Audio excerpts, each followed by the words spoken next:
Just after 1 o'clock on Sportsnet 590, the fan Eric Smith, Paul Jones with you. Smith and Jones hits the air for a Tuesday afternoon. Feels like a Monday for us as we were off yesterday, preempted for extended coverage of the NHL trade deadline. But we're back with a vengeance here on a Tuesday on a very busy day in the world of sports, and specifically in the Toronto world of sports, as we get set for the Flames and Maple Leafs down at Scotiabank Arena tonight. And down in Tampa, the Toronto Raptors getting set to host the Atlanta Hawks. And down in Dunedin, the Blue Jays playing host to the New York Yankees. So everybody in action tonight from at least from the Big Four. I say the Big Three. We don't have a fourth. We don't have the NFL.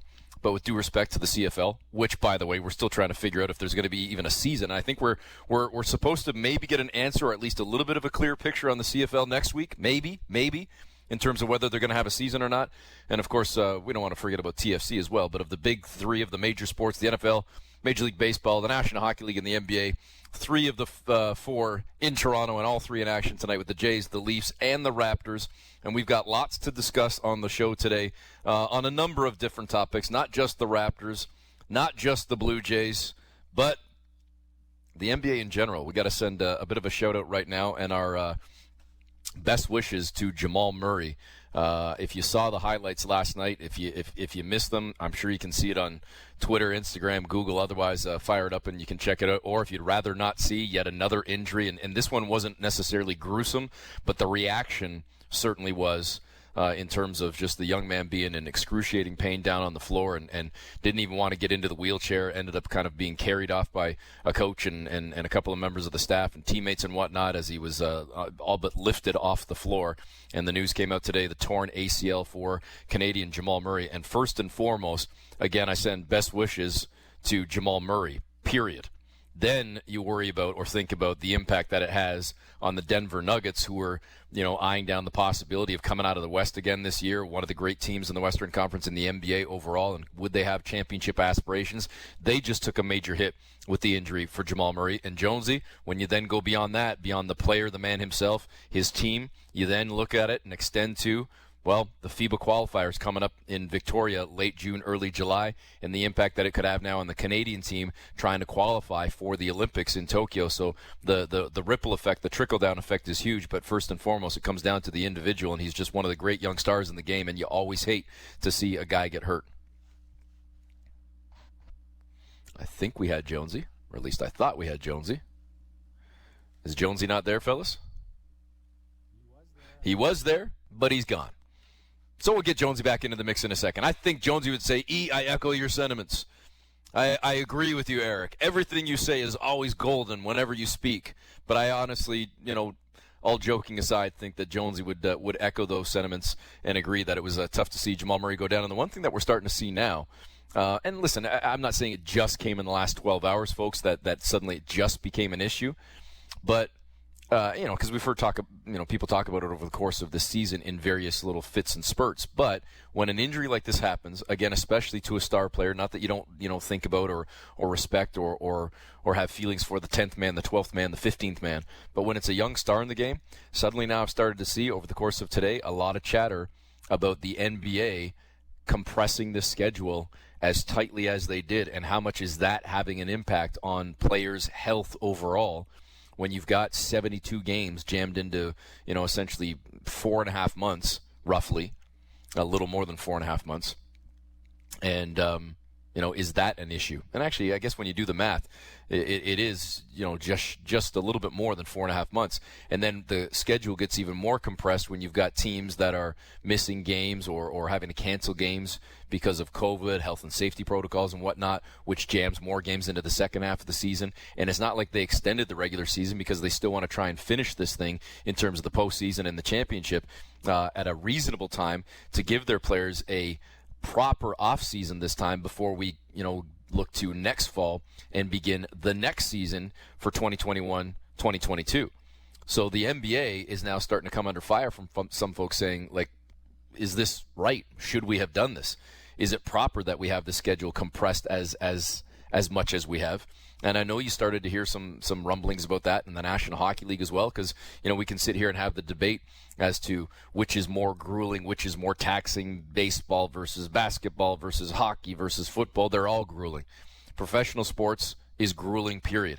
For all the people that want to throw shade at baseball players and how soft baseball players allegedly are, well, let's talk about 162 games, basically double that of the NBA and the National Hockey League. And sure, I can give you the grind of the NHL and the physicality of the NHL and guys playing, on back-to-backs, let alone 3 games in 4 nights or 4 games in 6 or 7 nights. It is an absolute grind in hockey. I'm just here to say it's a grind, period. And when you start compressing those schedules even more, as we have now because of COVID times and in the pandemic, trying to get in these pro sports, that makes the potential risk for injury and taxation on the body that much higher, that much greater. And does that then lead to, the greater likelihood or chance for injury, i.e. what happened to Jamal Murray? I don't know. I don't know if you can equate 1 versus 1 plus 1 equaling 2 in this matter, but I think it's certainly something that's up for discussion. But one other thing we wanted to mention before we really dive into more sports on the show today, and again, we will be talking a lot about the Blue Jays and the NBA.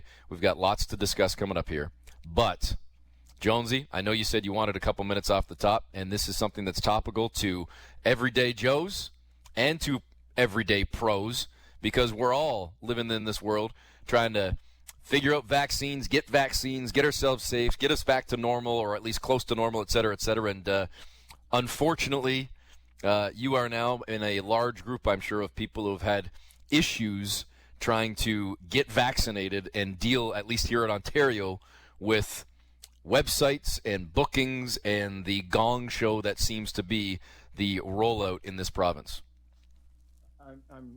I'm listening with one ear because I've been on hold with York Region Public Health for 1 hour and 9 minutes now.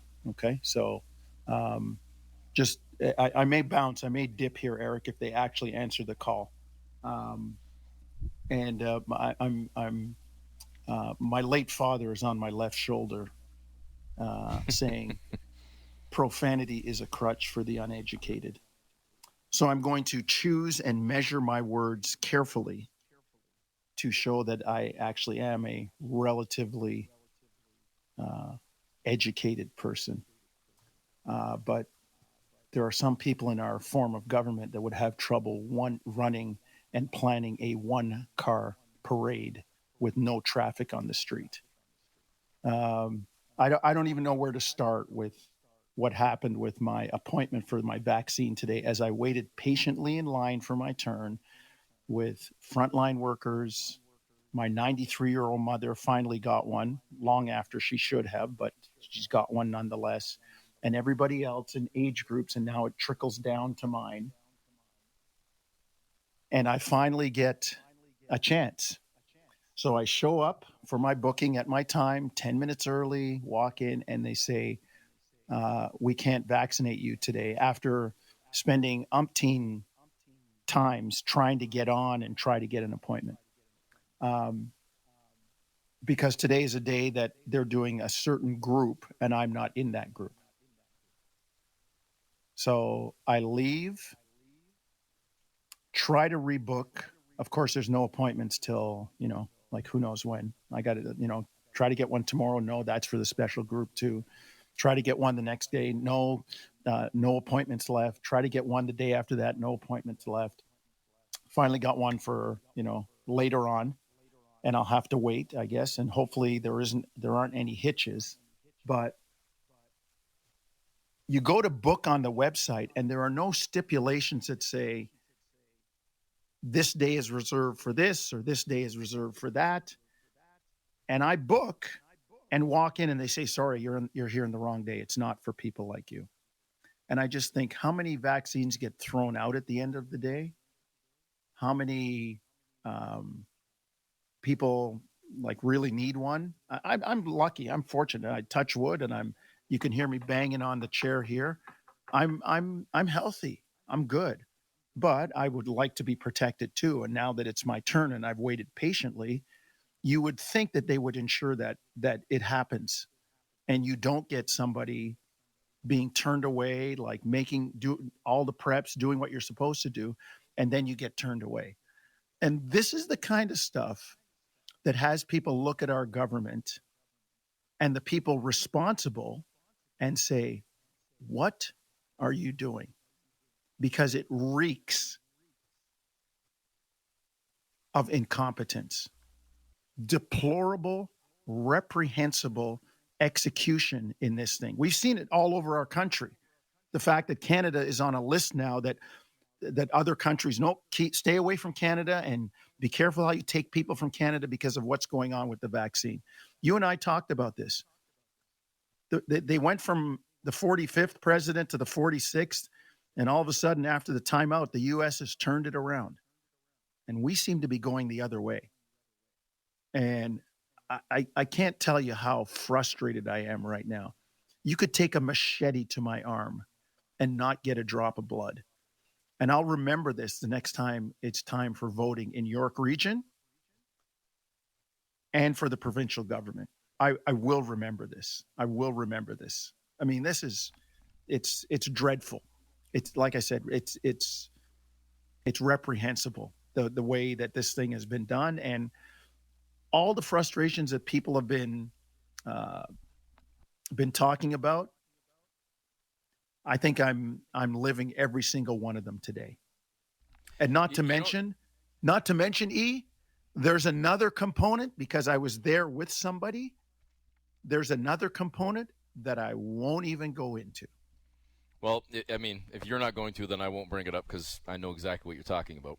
But I'll say this, Jonesy, and maybe put a wrap on it, because there's some people that are probably fist pumping at the radio right now saying, yes, Jonesy, go, and put them on blast. There are others that are saying, enough, forget about it, and that's the problem right now. And maybe that's just society in general. We've got 50% that love it, 50% that hate it, 50% that are with you, 50% that are against you, 50% that are tired of it, 50% that want to continue to fight, et cetera, et cetera.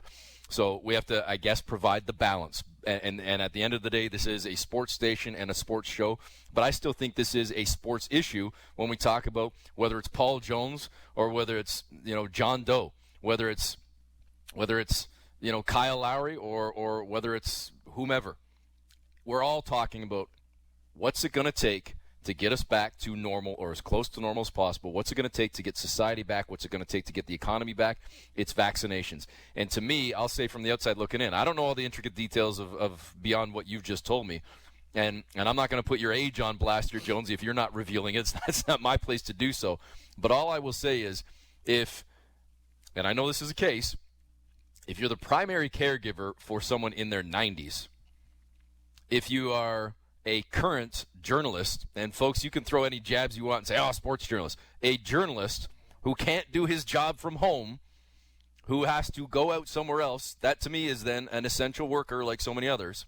Then on top of that, I know of people that are younger than you that have been vaccinated because their age window opened up.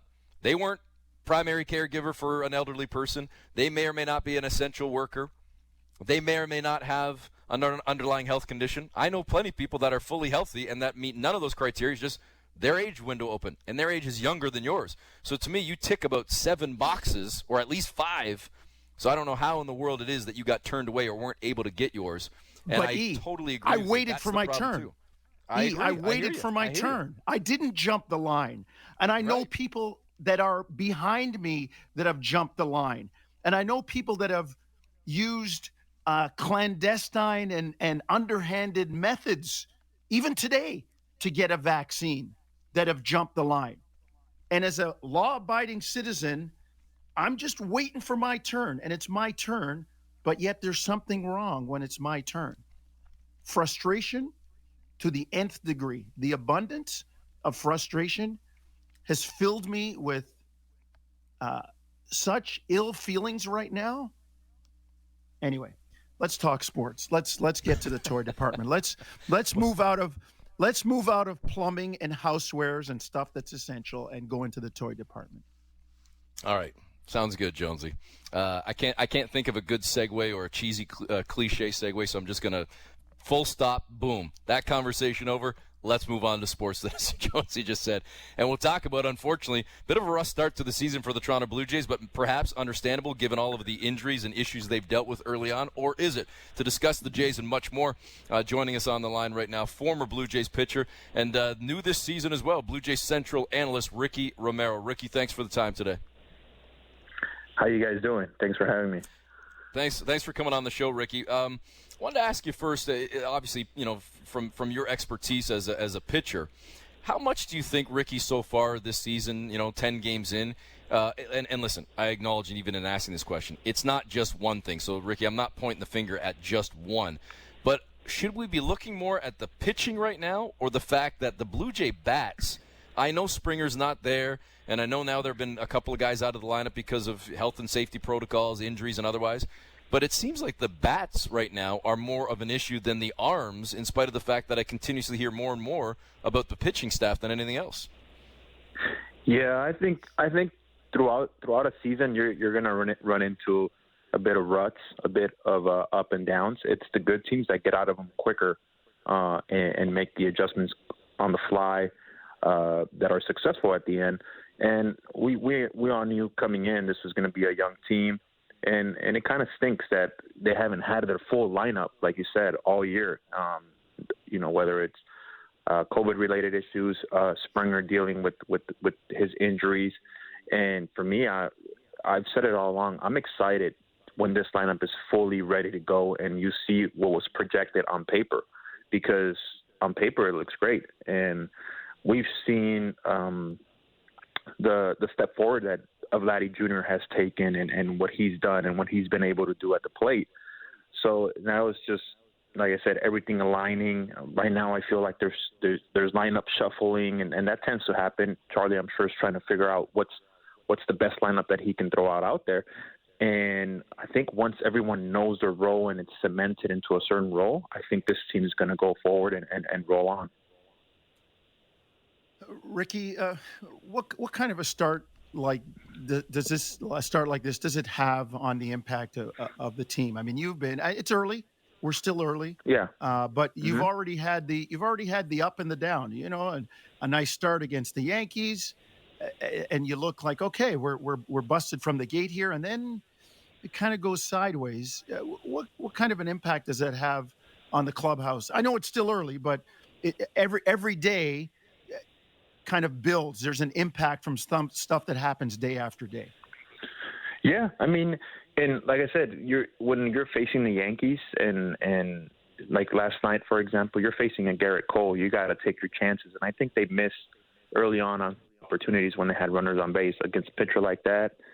Man, you better get those runs quick, because once he gets comfortable, and he did, you could see the dominant side of Garrett Cole. So I think they go in the clubhouse, and I think it's still, like you said, it's still early.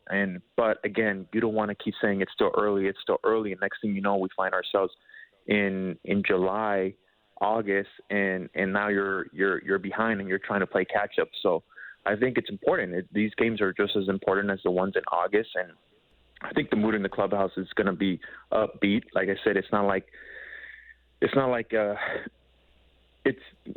bad baseball. It's just little mistakes here and there. And again, the lineup not being healthy. But like I said, I'm excited once I get to see this lineup at its full potential, and the pitching staff too. Obviously, Robbie Ray coming in yesterday, making his season debut and looking the way he did was really good, and a good sign going forward. Speaking with Ricky Romero. Ricky, again, we're going to say it for the fifth time here already in 5 minutes. It's early. It's 10 games. But when I look down at the lineup right now. Now, it's hard to maybe be critical of Marcus Semien when he leads the team with 3 home runs, but it's like if he's not hitting a home run, he's not hitting the ball. He's hitting 209 right now in the opening 10 games. Biggio's at 125. I mean, Teoscar Hernandez, I know, has only played 7 of the 10, but 207. Danny Jansen at 105. Rowdy Tellez has 1 hit this season. This was a lineup, even when we don't even bring up Lourdes Gurriel and let alone George Springer and the rest. And I will get to Vladdy because there's some good news, no doubt. But collectively, it's not like there's just 1 or 2 guys struggling. it's collectively right now, and you start looking at the run differential, if not for the one game, of course, on the weekend with the 15-1. The Jays just simply aren't mustering enough offense right now, and you got not just one or two guys, you got 4 or 5 regulars that just aren't hitting the ball at all, and that's got to be a major issue, especially when you're getting decent starts most of the time, but you can't get any run production going. Yeah, I mean, that's, like I said, that's the tough part. That's the tough part offensively, but I feel like, again, it's one of those things where you hope these guys catch fire at the right time and everything starts clicking going forward. I know Rowdy has struggled, but I mean, when I watch his at bats, they're not. It's almost like he's so close. Last night we saw a little bit of it, and I know he's not the hitter that he's showing right now. I know he's way better than that, and we know with a Gurriel, a Kevin Biggio, we know. I mean, Simeon just 2 years ago was top 3 on the MVP ballot and all that stuff. But yeah, this game is all about what you've done for me lately, and they're going to judge you based on what you're doing right now. And I think the key for these guys is just to continue to just grind out at bats, and at the end of the day, you have to win, and do whatever it is that you have to do. And if you have to play small ball, if you have to manufacture runs, kind of like they did that first run yesterday off of Garrett Cole, like little stuff like that for me is exciting to watch. It might not look sexy out on TV, but when you're grinding out at bats, when you're moving the runners over, when there's a pass ball or a ball in the dirt and you're taking the extra base, stuff like that is going to manufacture runs. It's gonna make the offense feel better. And I wish we would have seen a little bit of that yesterday. But again, Garrett Cole got hot and he was just unhittable after that.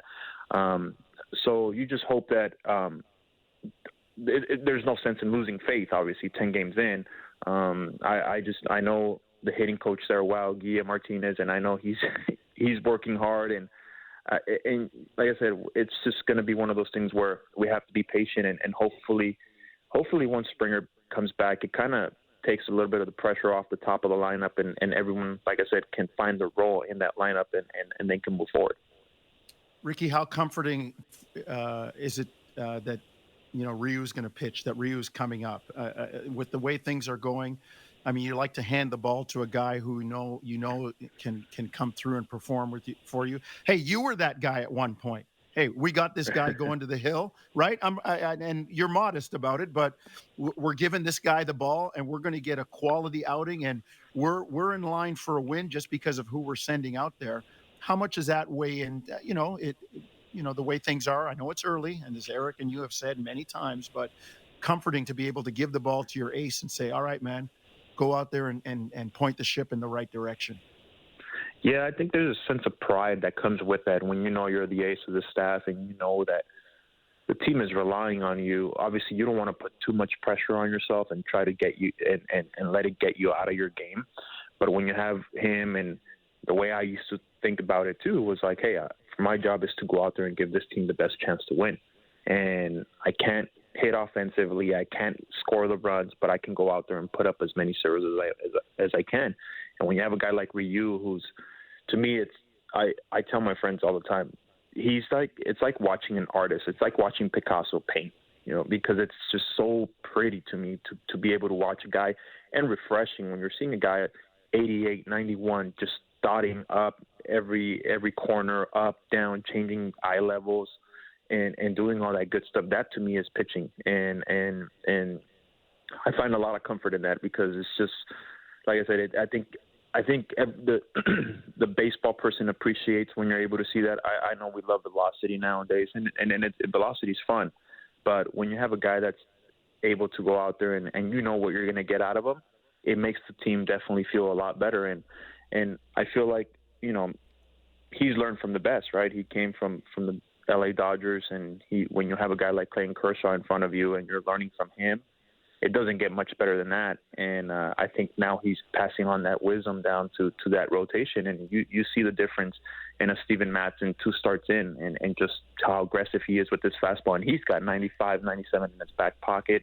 but you can tell he's more aggressive. He's trying to stay within the plate and not be nitpicking corners. So that's a good thing. And, we saw with Robert Ray yesterday, too. I think the way he made a DJ LeMahieu look twice, it was pretty silly. And it just tells you the kind of stuff that these guys have. And they're fun to watch. Speaking with former Jays pitcher and Blue Jays Central analyst Ricky Romero. Ricky, I want to go back to the offense for a second here. I mentioned I wanted to give a little bit of love to Vladimir Guerrero Jr., who's having an outstanding start to the season. But another guy, and let me ask you to put your coaching hat on here. Correct me if I'm wrong, beginning of the season, and listen, I acknowledge depth is never a bad thing. Obviously, the Jays are showing it right now. They need that depth with the injuries they've got.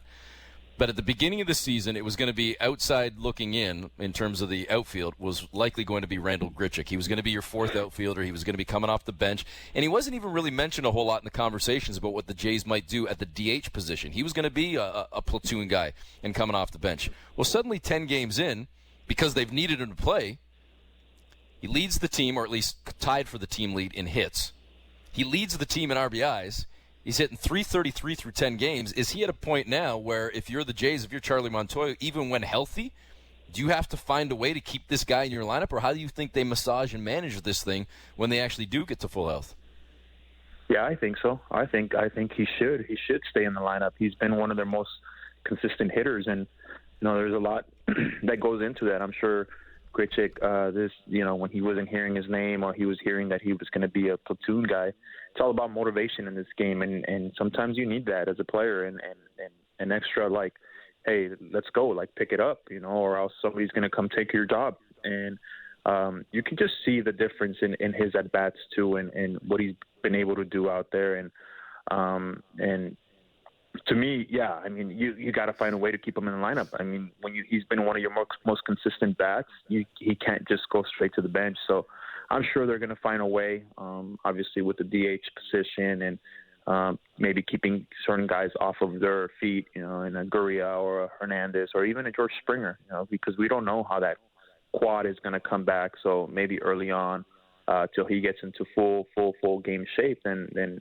you can figure out how you're going to platoon all those guys, or who's going to DH and who's not. But yeah, I mean, I love what I've seen out of Randall this season, and he's been a spark plug in that lineup. Ricky, I would be amiss if I didn't speak about something else that's near and dear to your heart. Eric and I, when we're not cheering for the Blue Jays, we are the team that calls the NBA games on the Fan. And we know, unfortunately, you're a Laker fan, or maybe fortunately, I don't know, but they've got a championship more recent than Toronto. Your thoughts on the Lakers, and you got to be pumped that they still have maybe two of the top 5-10 players in the game, maybe the best guy still in LeBron. Yeah, no, I'm pumped, man. Yeah, I'm a huge Laker fan. Obviously, growing up here in LA, it just stinks that injuries have taken a toll on them right now, and having those two top guys out has really, really hurt them. It almost seems like, are they going to get into the playoffs as a 7-8 seed almost? It kind of seems like that. But I can't wait to see those guys back. And when those guys are back, it's fun to watch. And, they've added a few pieces in McLemore and Andre Drummond. So you just hope that once this lineup's fully healthy, I think they're going to be there at the end again. And I can really see them being the last team standing once again. So hopefully that happens, and if it does, we'll be really happy here in LA. Hey, Ricky, we appreciate the time, man. Thanks for joining us today. Look forward to chatting with you again down the road. All the best. Thanks, Ricky. Absolutely. Thank you. You guys are welcome. There is Ricky Romero, former Jays pitcher, Blue Jays Central analyst this season. And speaking of the Lakers, and this goes for Ricky Romero, let alone for basketball fans in general, I can't believe it's been this long already, to be honest with you. Today marks the 5-year anniversary of Kobe Bryant's final game in the NBA. I honestly, I'm shaking my head that it's been 5 years since Kobe retired. And, for all of the tributes to Kobe, and justifiably and understandably so over the course of the last year, it's great to pay tribute to him as well in terms of remembering him as a player and that way that he went out as well in that final game. And speaking of the NBA, we will discuss the NBA, but from a bit of a different angle, both on and off the floor, and literally the floor, when we continue on Smith & Jones on Sportsnet 590 The Fan. Welcome back to Smith & Jones on Sportsnet 590 The Fan. Eric Smith, Paul Jones with you here till the top of the hour when Baseball Central hits the air. Jays and Yankees in action tonight. First pitch right here on Sportsnet 590 The Fan coming up just after 7 o'clock. On the website, sportsnet.ca/590, you'll be able to tune into the Toronto Raptors game. So a very busy evening for the station overall. As Jonesy and I will be back, a little double dip with Smith & Jones today. You've got us right now for the next 25 minutes till the top of the hour, and then we're back again at 7:30 for the tip-off of the Hawks and Raptors. And the Raptors, man, tough one a couple of nights ago against the New York Knicks, losing that ball game to the Knicks, a game where the Raptors could have moved within one game of that 10th spot in the Eastern Conference as the Bulls lost to the Timberwolves. But unfortunately, the Raptors still with work to do. And as we talk about the NBA, how about this for a story, folks? I'm not going to give you the whole thing because we will retell the story right now with our next guest. But Canada basketball has acquired the floor. Yes, the actual playing surface, the floor from Oakland from Game 6 of the NBA Finals 2 years ago when the Raptors beat the Warriors. And that floor will now be repurposed, redesigned, repainted, and become the floor for Team Canada in their Olympic qualifier late June, early July in Victoria as the Canadians hope to qualify for the Olympic Games. It's an incredible story. It's a fun story. It's one you could make a movie out of, I'm sure. And to discuss how this all went down, joining us on the line right now, he's the co-founder of Shopify, but at least from this perspective, even more important is he's also a board member with Canada Basketball and was able to put this all together and make it work. Scott Lake. Scott, thanks for the time today. Hey, how you guys doing? Doing well, Scott. I just gave the Coles Notes version, but how does this come to be? How does it even first come as an idea in your mind, let alone the process for you and others to try and go through all of the hoops and the proper channels to actually have this come to fruition? Well, I mean, when Clint Hamilton, the athletic director at UVic, and Glenn Grunwald brought the idea to me that we could host this Olympic qualifying tournament in Canada, and if we could do that, we could get all of the NBA players to play on that team. We knew that it was kind of an opportunity that we couldn't pass up. And so we had gone to Toronto when we were visiting with Nick Nurse, and at a lunch there, we just kind of decided, like, if we're going to do this, the floor that this team plays on has to be a floor of significance. And so I think everyone can agree that, there was an inflection point in basketball in 2019 when the Raptors won the championship. 17 million people watched that happen. Pretty much any basketball fan in Canada has seen this floor. And so when it came to, which floor we were going to try to get, the Game 6 championship floor was really the only one that we wanted to go for. And so it took us over a year, but we did. Scott, and I think it's terrific. Again, it's historic. It has so much meaning, that floor. If with any luck, we might even have a guy who was on that floor that night playing for Canada, and Chris Boucher. Absolutely. Nick Nurse coaching the team that was on the floor that night when they won. All right. Of those things. Scott, maybe, I don't know, maybe this is something that we should bring up at a board meeting or something. Is there any way when the court is finished, there's a little ode to that championship for the Raptors on the floor? Do you have any idea what we're going to do with it when it's repainted? Will do something. Yeah, we'll definitely do something. I mean, that's a floor that is steeped in Canadian history. It's the most important floor in Canadian basketball history. I see the Raptors championship on that floor as really step one of this. Like, to me, we wanted to sort of replicate the Lucky Loonie, but for us, the Loonie was the entire floor. And step one is the Raptors championship. Step two, that's the floor that Team Canada is going to win their Olympic berth. And then that team will go on to win an Olympic gold medal. And so that floor will have a lot of significance when it comes to that as well. So all three of those things are going to be are going to be saved for that floor. And it is going to be, it is right now the most historic floor in Canadian basketball history.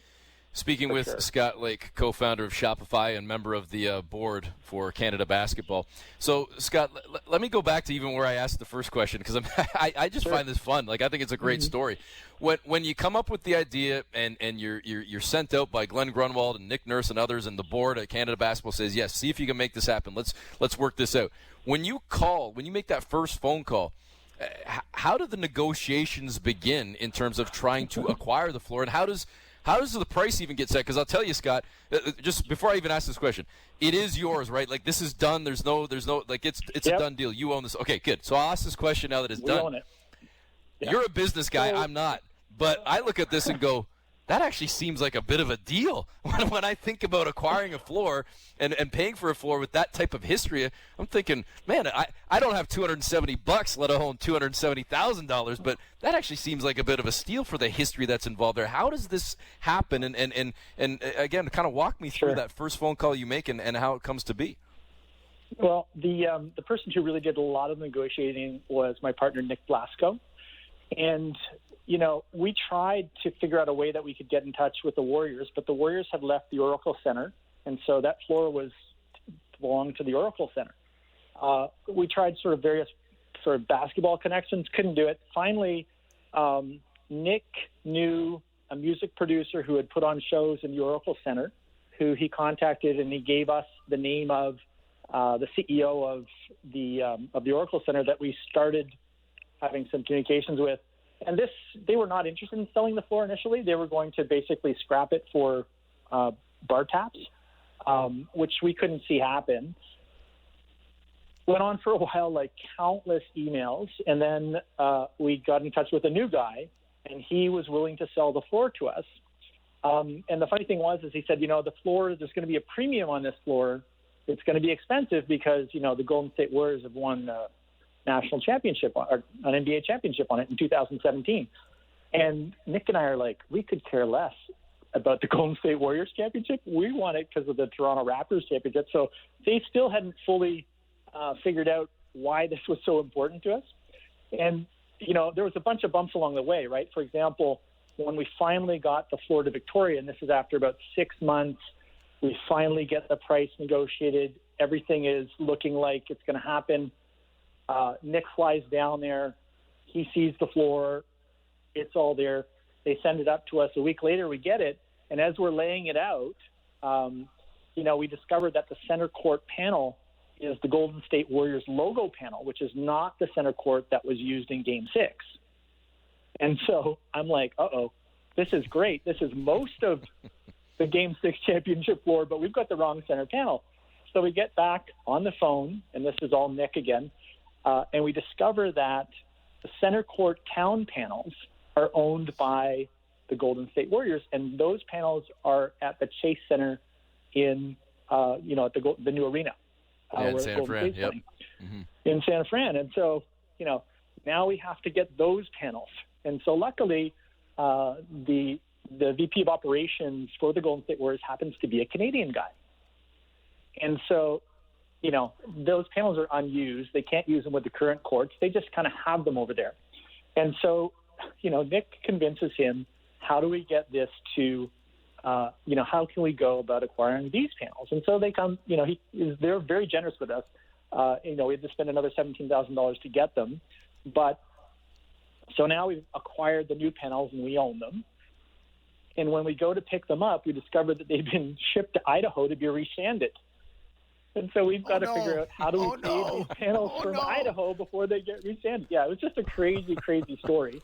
But luckily, we got word to the floor restoration place in Idaho not to sand these panels off. We sent the trucks. We got it picked up. And then I think on November 6th, we took those center court panels and fully assembled the Game 6 court in Victoria in a decommissioned tennis center up at the University of Victoria. And so we had the entire Game 6 court right in front of us for the first time since that game happened. And it's interesting because the court still is full of footprints and sweat and, literally had been sitting for a year, nothing else had happened to it. but we've got it now, and it's currently at the Save on Foods Memorial Arena in Victoria, where the Olympic qualifying tournament is going to be played.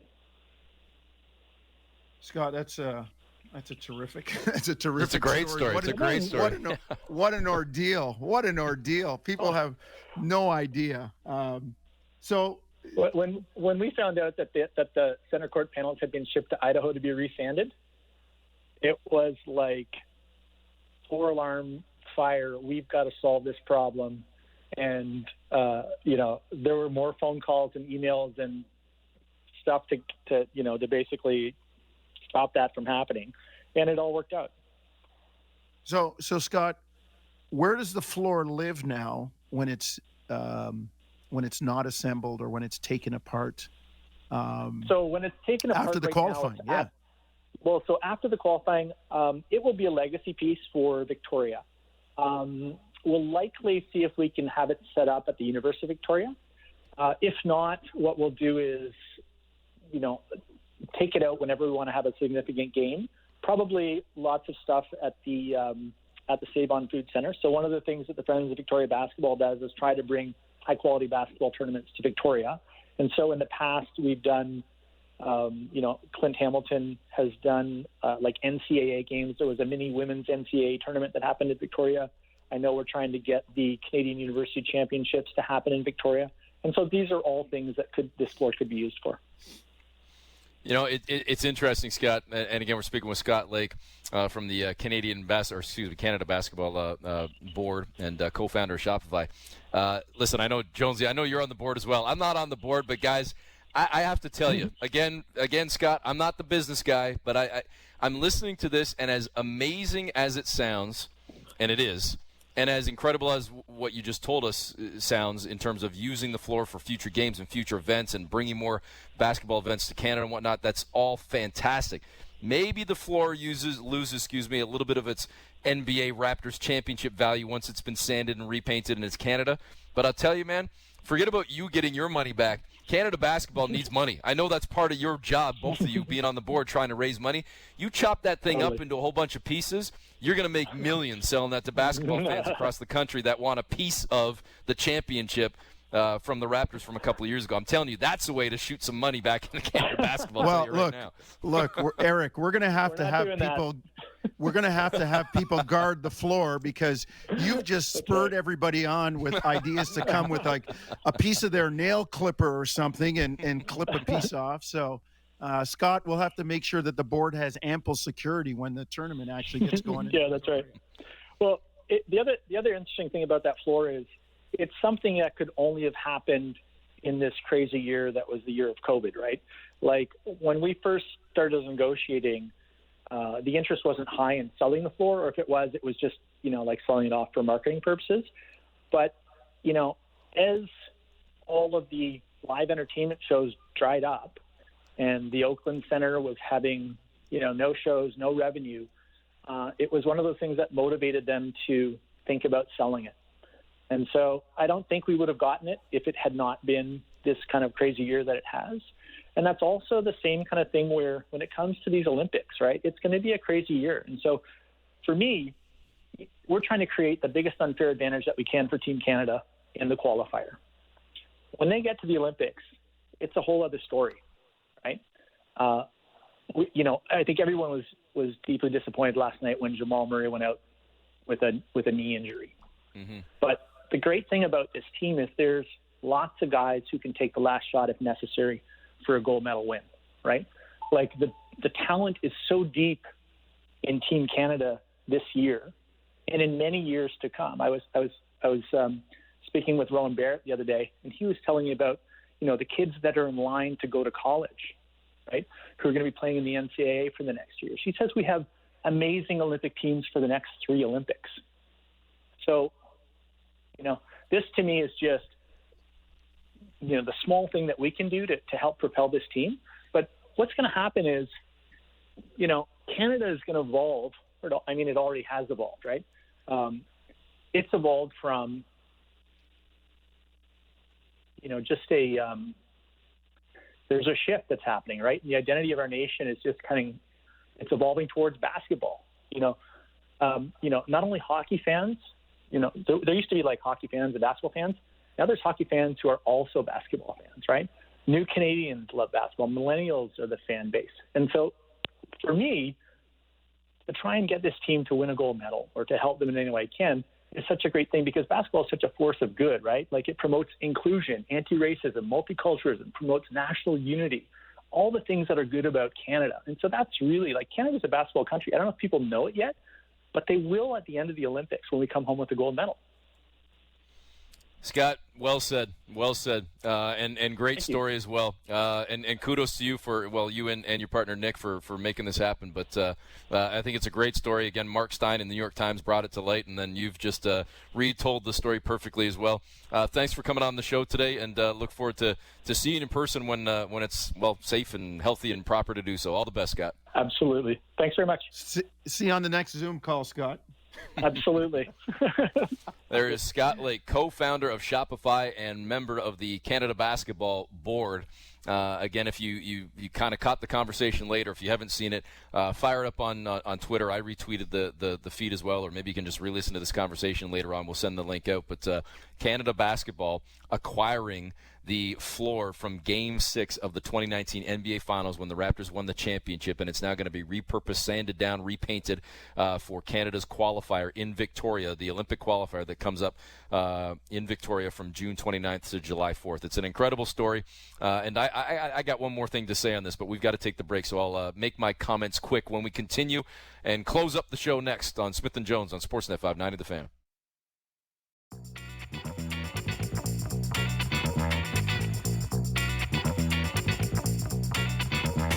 Back on Smith & Jones, Eric Smith, Paul Jones with you. Thanks to Scott Lake for joining us on the show today. Also, Ricky Romero as well. Jonesy, I got to say one last time. I know I already said it to Scott.